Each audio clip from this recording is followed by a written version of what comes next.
오늘 저녁에 우리에게 주시는 하나님의 은혜의 말씀은 누가복음 1장 26절에서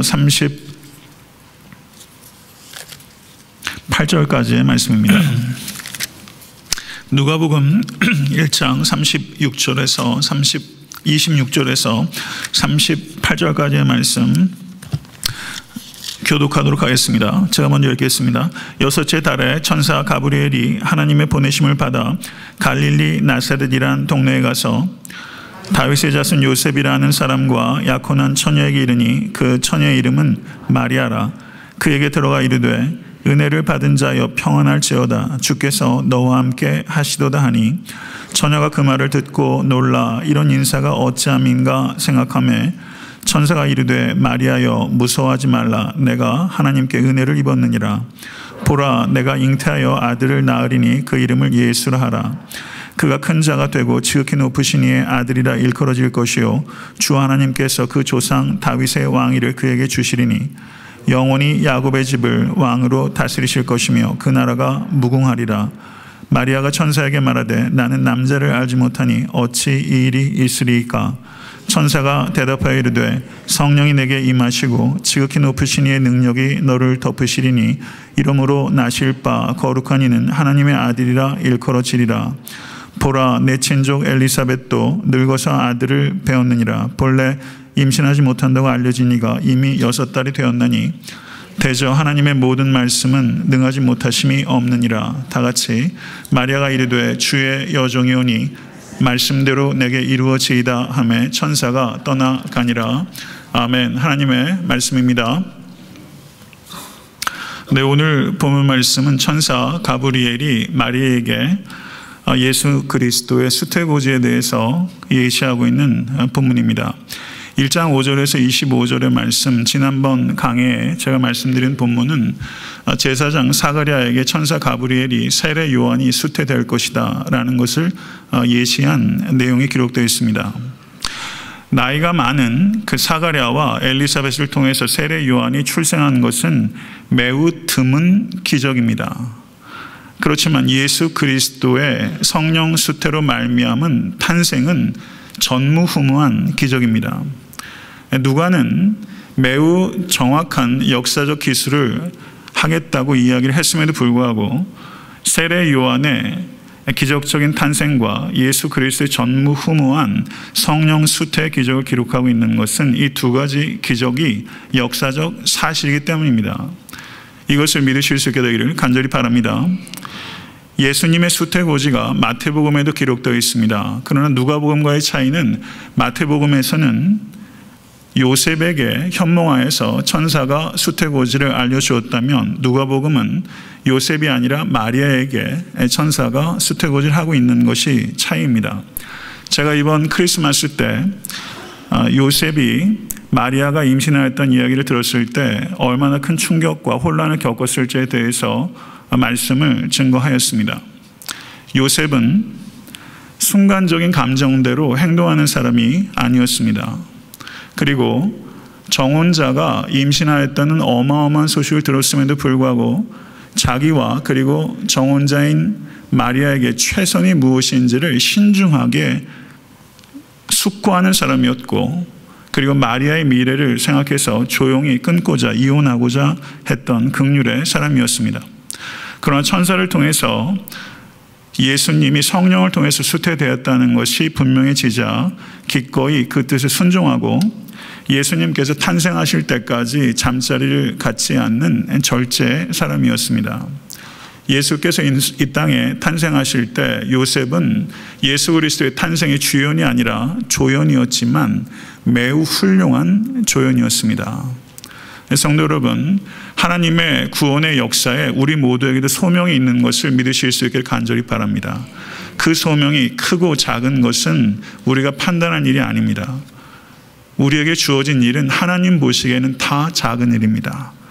그래서 예수 그리스도께서 작은 일에 충성한 종아, 사랑하는 성도 여러분, 우리에게 주어진 직분대로 분수에 맞게 생각하시고 그 일을 성령 안에서 감당하실 수 있는 모든 순종의 종이 되실 수 있게 되기를 간절히 축원합니다. 성도 여러분, 특별히 오늘 그 마리아에게 천사가 수태고지한 이 사건은 이 자리에 계신 형제분들보다는 자매님들이 훨씬 공감하실 수 있는 부분이 클 거라고 생각이 됩니다. 마리아가 이때 몇 살 정도 됐을 거라고 생각하십니까? 그 유대의 관습에 따르면 10대 후반, 어쩌면 10대 중반 정도의 나이가 됐을지도 모릅니다. 만약에 여러분에게 이런 소리가 들렸다면 여러분 그거 감당하실 수 있겠습니까? 10대 중후반의 소녀가 감당하기에는 너무나 엄청난 소명이 지금 마리아에게 주어진 것입니다. 오늘 마리아에게 주어진 그 소명을 마리아가 어떤 느낌과 생각을 가지고 감당했는지를 깊이 묵상함으로 인해서 이 자리에 있는 우리 각자 모두에게 주어진 소명에 대해서 우리의 태도와 결단을 새롭게 할 수 있는 은혜가 우리 모두에게 임하게 되기를 간절히 축원합니다.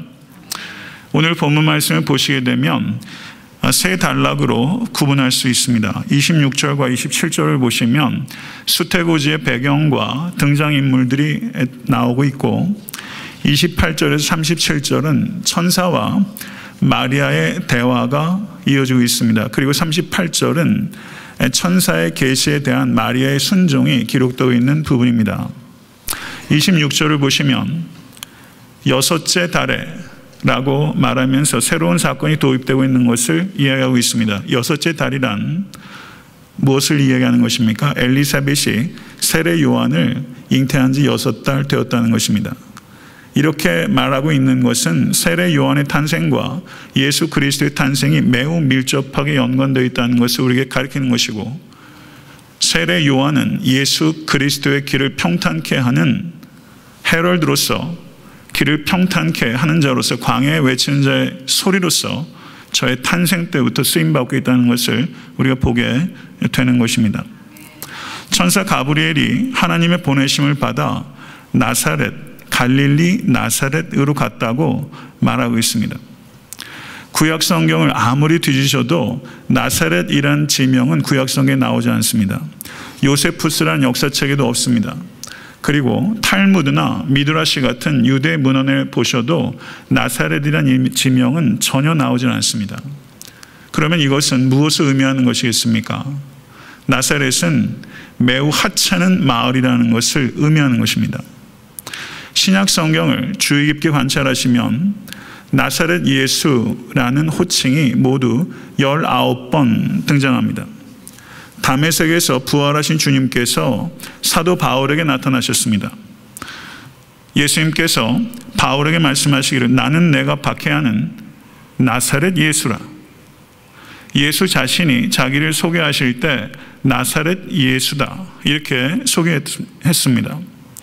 그리고 초대 기독교 공동체에서 예수를 부를 때 예루살렘 예수 혹은 베들레헴 예수라고 하지 않고 나사렛 예수라고 불렀던 것입니다. 이것은 매우 보편적인 호칭이었습니다.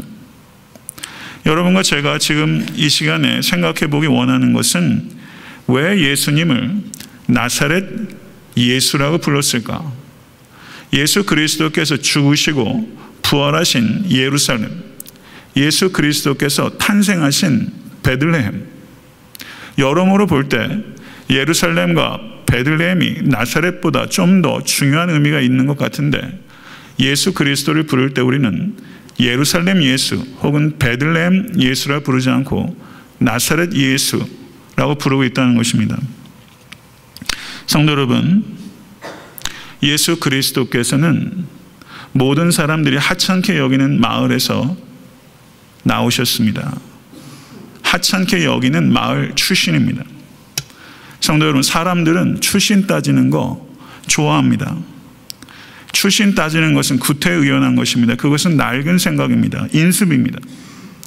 예수님을 예루살렘 예수 혹은 베들레헴 예수라 부르지 않는 것은 그와 같이 출신 따지기 좋아하는 우리의 구태의연한 낡은 인습에 대한 하나님의 경고요, 하나님의 도전이라는 것을 받아들이실 수 있는 여러분과 제가 될 수 있길 간절히 바랍니다. 나사렛이라는 포장 때문에 우리가 예수라는 본질을 놓치기가 쉽습니다. 외관만 보고 포장지에 현혹되게 되면 그 포장지 안에 있는 본질인 예수 그리스도를 놓칠 수 있다는 경고를 우리에게 주고 있는 것입니다. 성도 여러분, 나사렛 예수라는 호칭은 우리에게 낡은 가죽 부대와 같은 옛 생각을 버리라는 촉구입니다. 예수 그리스도는 새 포도주와 같은 분입니다. 낡은 인습과 그리고 구태연한 생각에 갇혀서는 예수 그리스도께서 누구신지를 진정으로 깨닫고 그분을 만나는 것은 불가능하다는 뜻입니다. 성도 여러분, 제가 여러 차례 강조했습니다. Think about thinking. Think about thinking. 이것은 굉장히 중요한 금원이라고 생각합니다. 저를 한번 따라해 보시죠. 생각을 생각하라. 생각을 생각하라. 생각을 생각하는 것은 고통스러운 일입니다. 왜냐하면 우리는 생각 자체를 별로 하지 않습니다. 그런데 생각을 생각하는 것은 굉장한 고통이 수반되는 일이에요. 그러나 우리는 생각을 생각해야 될 필요가 있습니다.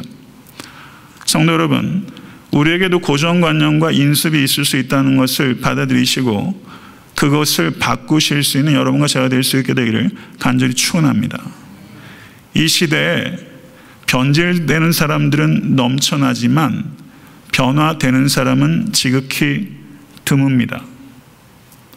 자기 자신이 세월이 지나가면서 신앙이 변질되고 있는지 아니면 신앙 안에서 나는 변화되고 있는지에 대해서 겸손하게 되돌아보실 수 있는 여러분과 제가 될 수 있게 간절히 축원합니다. 러시아의 대문호 톨스토이가 이런 말을 했어요. 모든 사람들은 인간이 변화되어야 한다고 생각하나 자기 자신이 변화되어야 한다고 생각하지 않는다. 이런 말을 했어요. 인간은 변화되어야 된다라고 생각하지만 자기 자신이 변화되어야 한다고는 생각하지 않는다.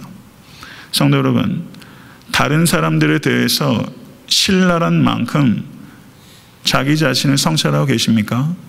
올 한해 살아가시면서 다른 사람에 대해서 신랄하지 않고 예수 그리스도 안에서 항상 생각이 신선해질 수 있게 되기를 우리 주 예수 그리스도 이름으로 간절히 축원합니다. 다윗의 자손 요셉과 마리아는 약혼한 사이였습니다.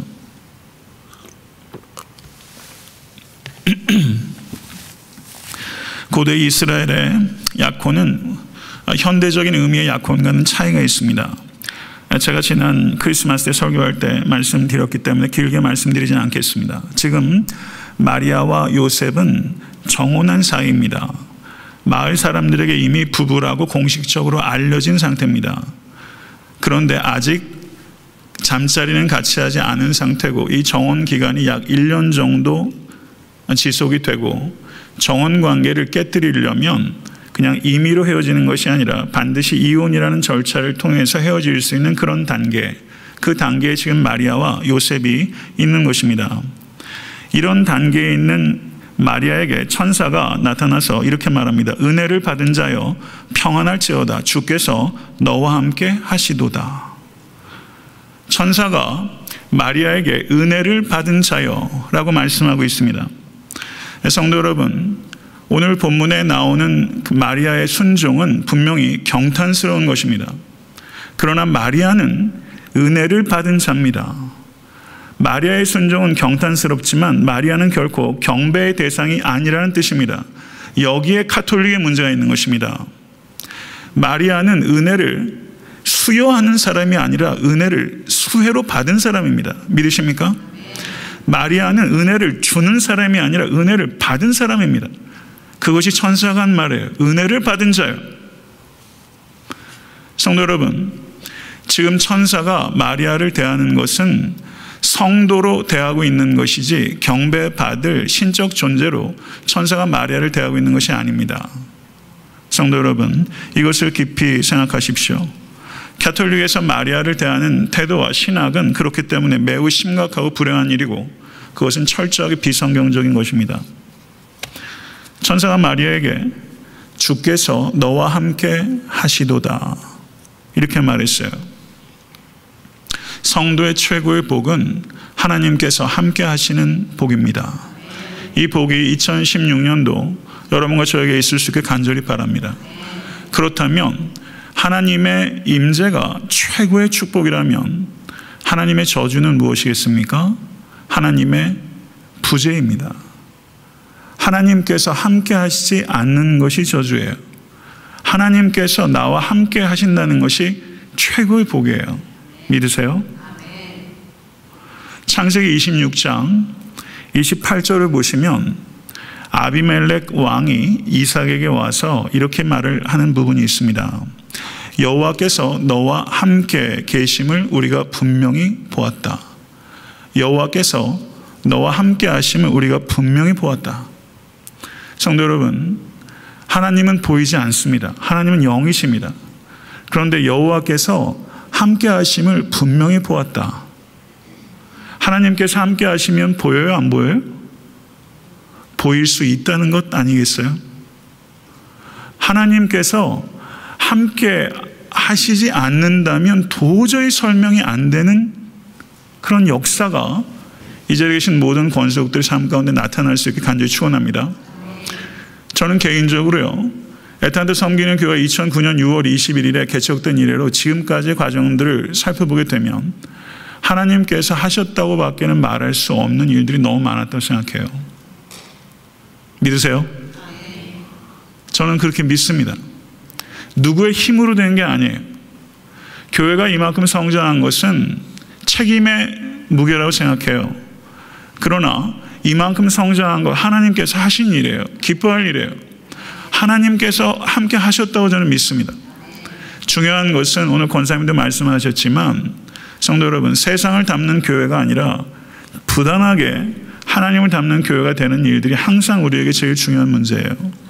올 한해 여러분의 삶 가운데, 여러분의 가정과 하시는 일들 가운데 여러분과 하나님께서 함께 하시는 것이 보이는 그런 한 해 될 수 있게 되기를 간절히 축원합니다.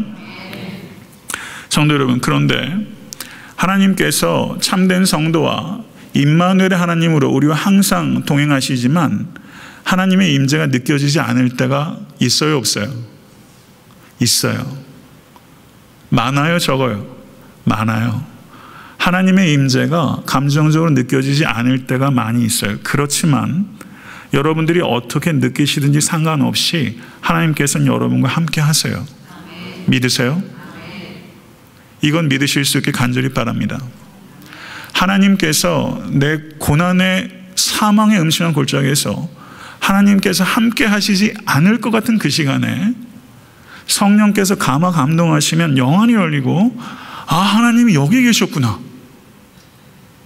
하나님이 여기 계셨구나 하는 게 발견되는 순간 지옥이 변해서 천국으로 화하는 거예요. 그것 발견하는 게 신앙의 재미예요. 그것 발견하는 게 신앙의 능력이에요. 하나님이 함께 하시지 않을 것 같은 그곳, 그 시간에 하나님께서 함께 하세요. 올 한해는 여러분 그렇게 신나게 신앙생활 할 수 있게 되길 간절히 바라고요. 이게 보물찾기 아니에요. 저도 올 한해 제 개인적으로 굉장히 기대가 크다고 말씀드렸고, 그 어느 때보다 저한테 굿 스타트예요. 제 개인적으로는요. 제 개인도 교회도 좋은 출발했다고 생각돼요. 저는 매일같이 하나님을 발견하려고 아주 그냥 눈을 크게 뜨고 있어요. 기도하기 위해서 눈을 감으면 눈이 떠져요. 그게 신앙의 기적이에요. 기도하면 눈이 떠져요. 그래서 하나님이 계시다는 게 보여요. 그거 발견하게 되면 살아요. 그거 발견하게 되면 이겨요. 모쪼록 그런 희열이 여러분의 영혼 가운데 충만할 수 있게 되길 우리 주 예수 그리스도 간절히 축원합니다. 천사의 인사를 받은 마리아의 반응은 놀랬어요. 그런데 여기서 놀랬다고 번역하고 있는 그리스어는 여기만 나와요. 신약 성경 전체에서 졸도할 만큼 놀란 거예요. 왜 안 놀랬겠어요? 마리아가 그렇게 놀랬어요. 여러분, 하나님의 임재 앞에 좀 그렇게 놀랄 수 있었으면 좋겠습니다. 우리의 무감각한 것들이 좀 깨졌으면 좋겠어요. 여러분이 만약에 마리아였다면 나는 어떻게 반응하였을까? 성도 여러분, 그 풍자 소설에 그런 게 있어요. 제가 책 제목은 기억이 안 나요. 그 사제가 기도했어요. 하나님께 열심히 기도했어요. 그런데 하나님의 음성이 들렸어요. 그랬더니 이 기도했던 사제가 죽었어요. 왜 죽었는지 아세요? 응답할 줄 몰랐기 때문에 하나님께서 응답하시자 놀라가지고 죽은 거예요. 이거는 풍자죠. 비꼬는 거죠. 종교인들이 목사들이, 사제들이 사실상 하나님을 믿지 않고 기도할 수 있어요. 경건의 모양은 있는데 하나님이 누구신지를 모른 채 기도할 수 있어요. 성도 여러분, 하나님으로 인해서 경이로움을 느끼실 수 있는 그런 마음이 여러분과 저에게 회복될 수 있게 간절히 축원합니다. 마리아의 생각을 천사가 알았고 예수 그리스도의 탄생과 예수 그리스도의 정체성과 역할에 대해서 계시하기 시작합니다. 그리고 예수라 이름하라고 말씀했어요. 예수라는 이름은 히브리 말로는 여호수아입니다. 여호와께서 구원하신다. 믿으시면 아멘 하세요. 여호와께서 구원하세요. 구원은 오직 여호와께 속한 것이고요. 우리에게 제일 중요한 것은 구원이에요. 먹고 사는 문제가 아니라 구원이에요. 먹고 사는 문제 중요해요. 그런데 정말 중요한 건 구원의 문제고, 우리의 진정한 문제는 죄의 문제예요. 그리고 죄의 문제를 해결하실 수 있는 것은 오직 우리 주 예수 그리스도의 은혜입니다. 십자가만이 우리를 구원해요. 예수 그리스도의 구원은 우리를 죄에 대한 정죄에서부터 구원하고 죄에 대한 책임에서부터 우리를 구원하십니다. 여러분 중생하셨어요? 좀 크게 대답해 보세요. 중생하셨어요? 그러면 죄에 대한 책임에서부터 자유한 것입니다. 원수의 참소를 이기세요. 우린 죄에 대한 책임에서부터 자유해요. 그러나 죄의 지배를 받을 때가 있어요, 없어요? 자기 스스로 생각할 때도 참 어떨 땐 까무러칠 정도로 나한테 이런 죄성들이 있잖아요. 즐깁니다. 죄의 지배 아래 우리가 있어요. 은혜의 지배 아래도 있어요. 그러나 우리가 어디에 속한지를 알면 우리가 죄의 지배에서부터 벗어날 수 있어요. 우린 죄의 지배로부터 벗어나는 과정 중에 있습니다. 믿으십니까? 그리고 궁극적으로는 우리가 육체가 죽고 천국에 우리의 영혼이 들림을 받을 때, 그때 우리가 죄의 오염에서부터도 자유하게 될 거예요. 할렐루야. 믿으세요? 저는 죄의 오염에서부터 자유되는 그 순간이 너무 기다려져요. 육체로 있기 때문에 그 마틴 루터 얘기했던 것처럼 새가 머리 위로 휙휙 지나다녀요. 제가 이 새를 어떻게 하질 못하잖아요. 근데 새가 제 머리에 둥지를 튀고 여기에다 배설을 하는 거는 치워야 되잖아요. 근데 새가 지나가요. 육체로 있기 때문에 죄된 생각들이 휙휙 지나가요. 속 안 상하세요? 저는 속상해요.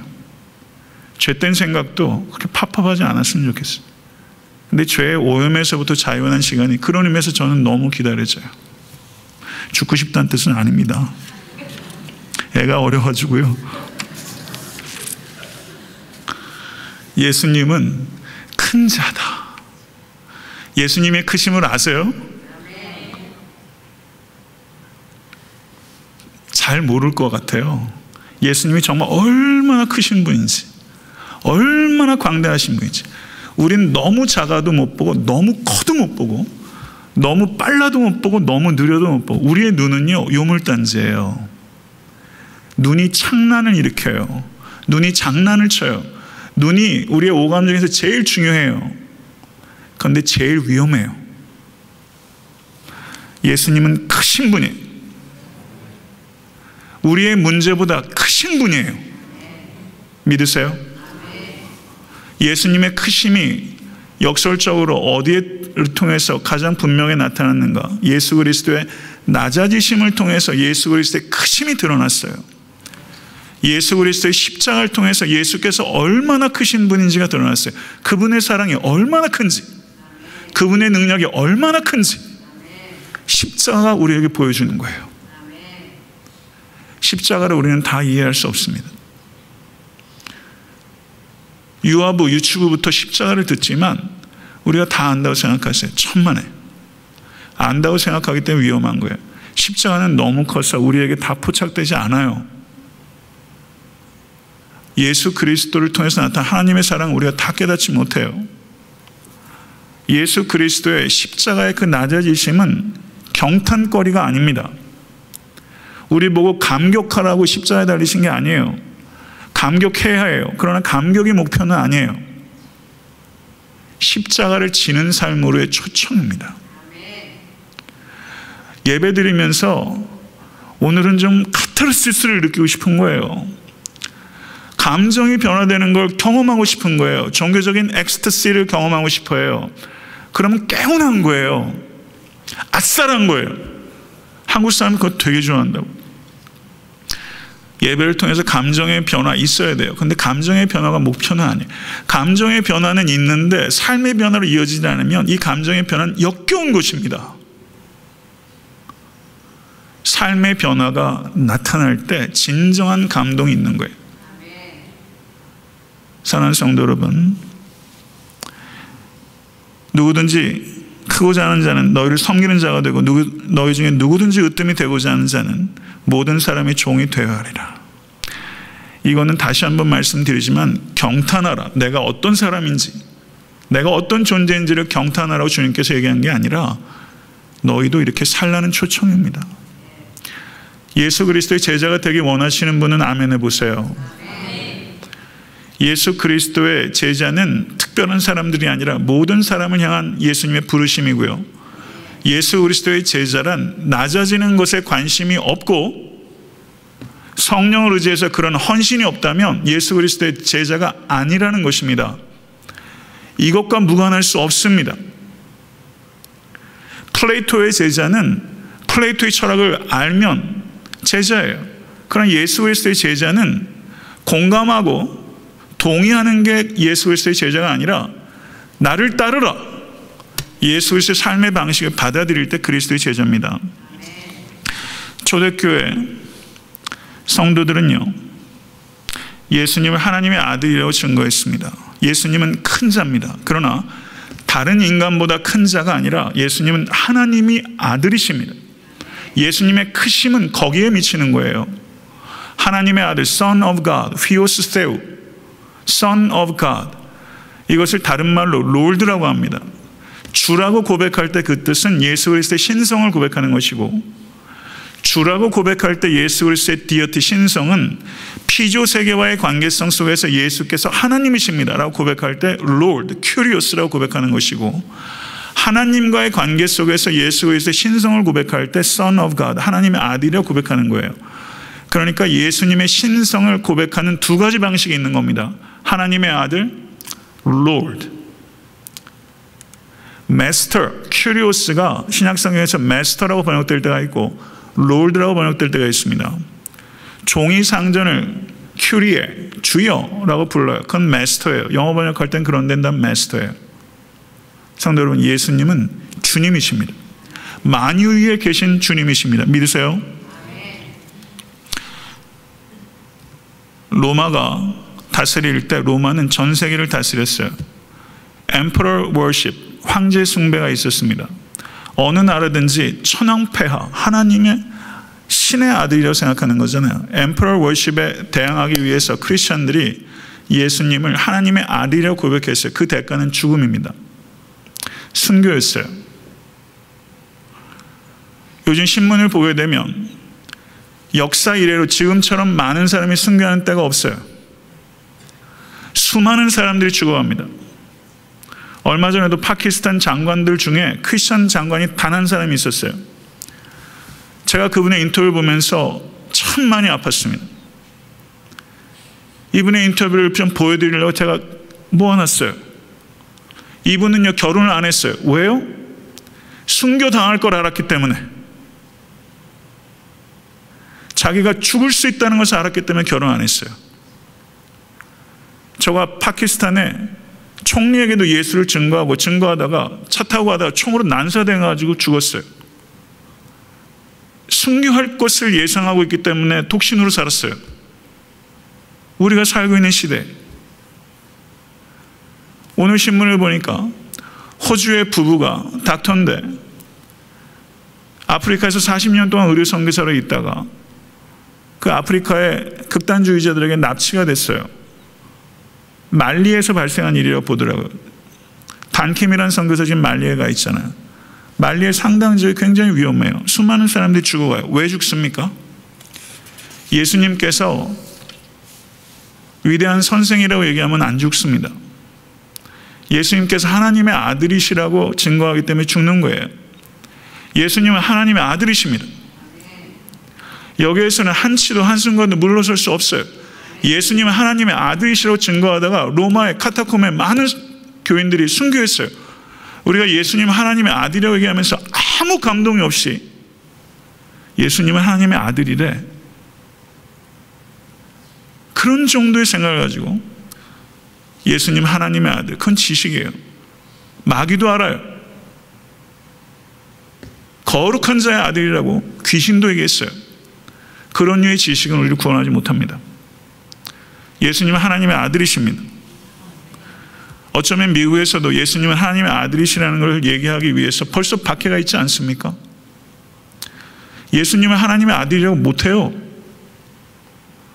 길거리에 나와서 한번 외쳐보세요. 여긴 바이블 벨트니까 그나마 좀 날 텐데, 맨하탄 한복판에서 예수님은 Jesus is the Son of God, repent 라고 만약에 한번 얘기해 보세요.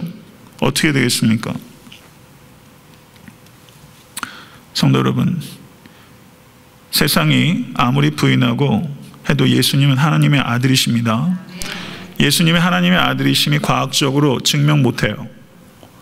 과학적으로 부인 못해요. 과학이 예수님이 누구신지를 증명 못해요. 예수님이 하나님이시면 하나님이 증명하시는 거예요. 성령께서 우리의 마음속에 이것을 받아들이실 수 있는 신비한 인식을 우리에게 심어주신 거예요. 예수님이 하나님의 아들이신 믿은 건 기적이에요. 성도 여러분, 크리스찬들은 편협해져서는 안 됩니다. 어저께 신문을 보니까 한국에 또 기독교인이라고 이야기하는 명목상의 종교인이 법당에 들어와가지고 그걸 다 때려 부시고 난리를 쳤어요. 그러니까 매스컴에 아주 좋은 먹잇감이 됐죠. 전 크리스찬이 아니라고 생각합니다. 성경 말씀이 뭘 얘기하는지 몰라요. 우리가 그렇게 편협해져서는 안 돼요. 타종교인들을 존중해야 됩니다. 타종교인을 존중하되 예수님은 하나님의 아들이시라는 이 진리에 대해서는 한치의 물러섬도 있을 수 없어요. 우리는 진리에 대해서는 선포하지 않고 태도는 무례하기로 말할 수가 없어요. 기독교인이 그렇게 비춰주고 있어요. 우리는 이 진리에 대해서 선포하고 그 대가가 서로 어떠한 불이익과 위험과 경우에 따라서 목숨과 바꾸는 일이 있다 할지라도 그걸 지켜야 됩니다. 그렇지만 무신론자를 비롯해서 타종교인을 존중하고 우리가 믿는 진리가 진리라는 것을 정말 입증하는 것은 예의 있고 그리고 희생적인 사랑을 통해서 증명이 되는 것입니다. 이 일을 통해서 하나님께서 높여주실 것입니다. 이를 위해서 여러분과 제가 부름받았다고 믿습니다. 예수님께서는 야곱의 집을 다스리실 왕이십니다. 그의 나라는 세상 나라가 아닙니다. 하나님의 나라입니다. 이 말씀은 사무엘하 7장 11절에서 13절에 다윗에게 주셨던 언약의 성취입니다. 예수 그리스도는 구약에서 기다리신 왕입니다. 이 세상 모든 나라는 명멸했고 또 멸망하고 있습니다. 어떤 제국도 영원하지 않습니다. 그렇지만 예수 그리스도께서 세우시는 그 나라는 영원합니다. 영원히 경고하겠습니다. 우리의 시민권은 한국 사람도 아니고 미국 사람도 아니고 진정한 시민권은 천국 시민권입니다. 천국 시민이 됐다는 것은 세상 법이 아니라 하나님 나라의 법에 따라서 산다는 뜻입니다. 그 법이 무엇인지 알고 계십니까? 그 법에 따라 살고 계십니까? 하나님 나라가 이 땅에 임할 것을 위해서 기도하고 계십니까?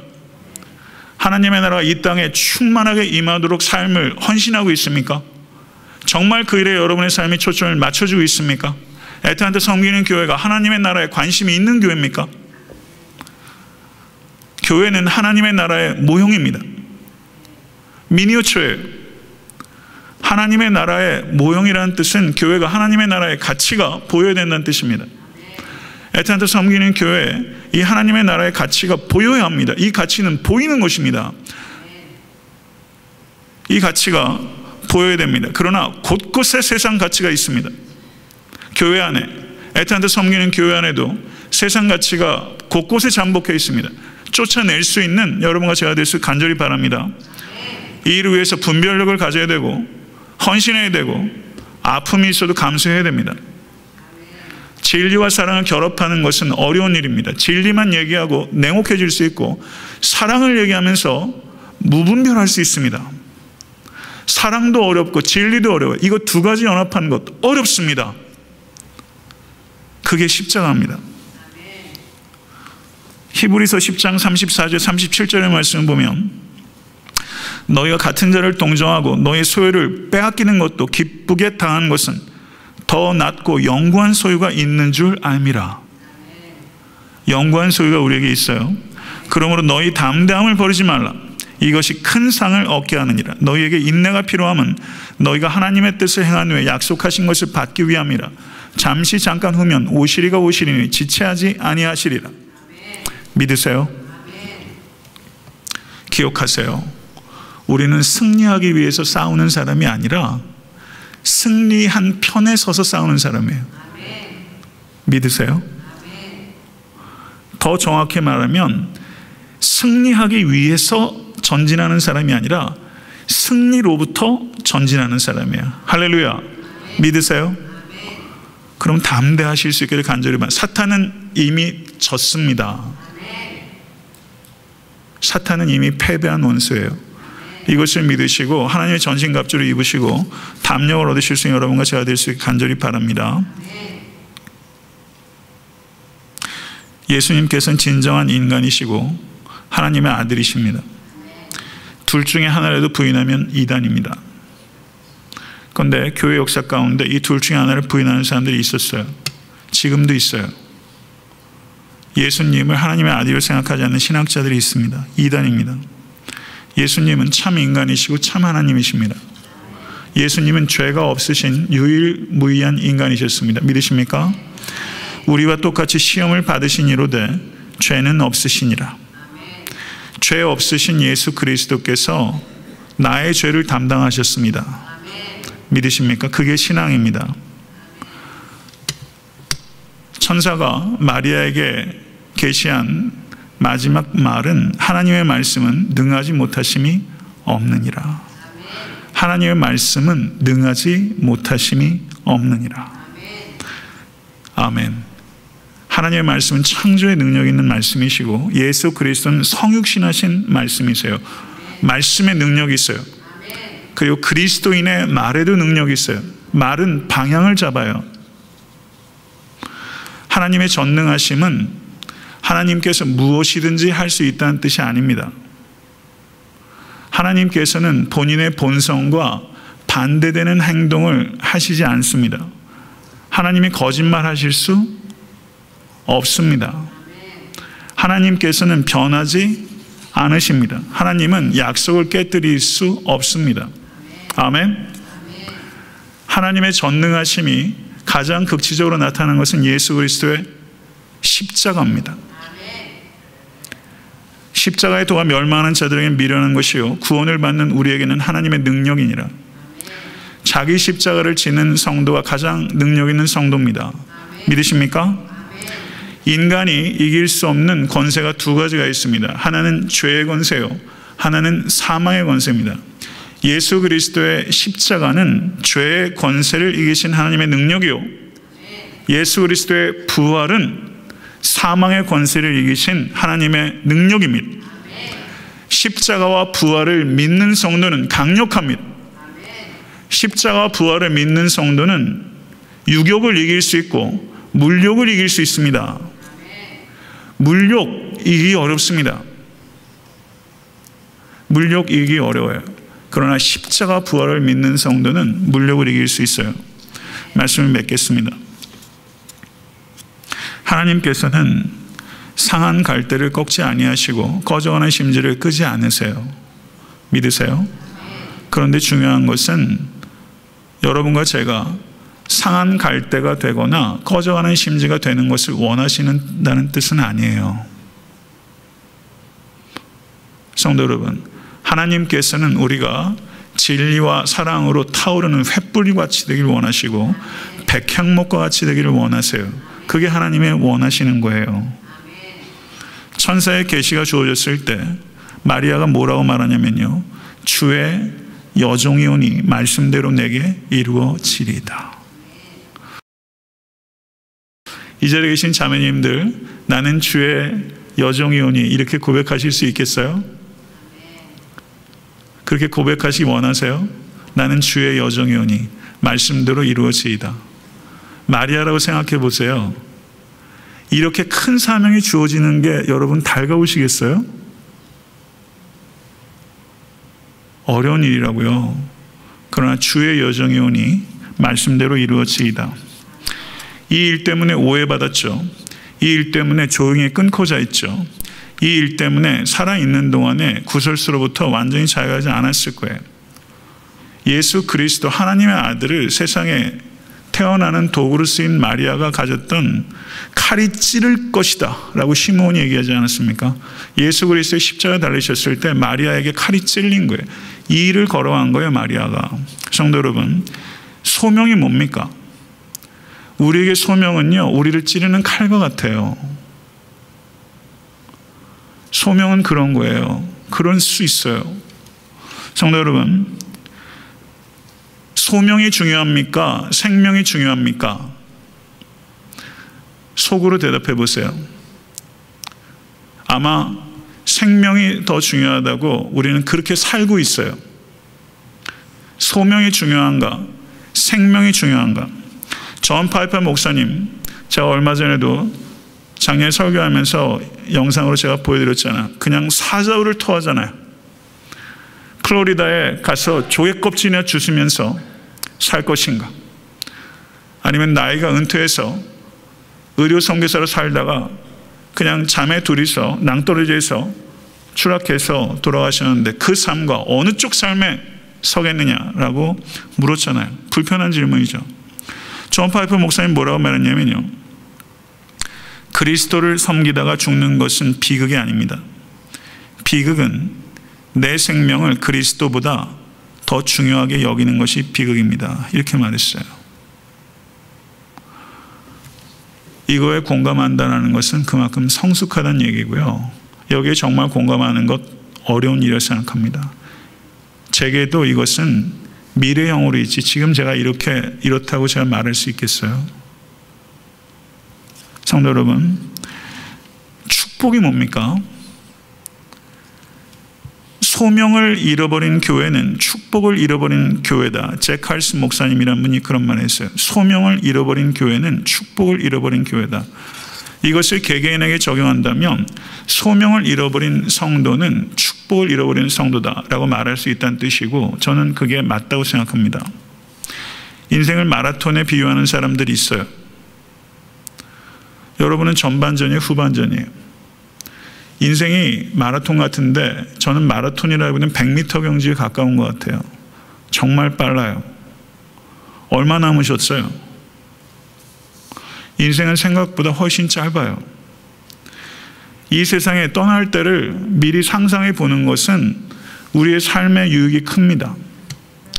이 세상 떠날 때 내 삶이 소명과 무관하게 살았다면 여러분, 내 삶이 가치 있고 의미 있다고 회상하실 수 있겠어요?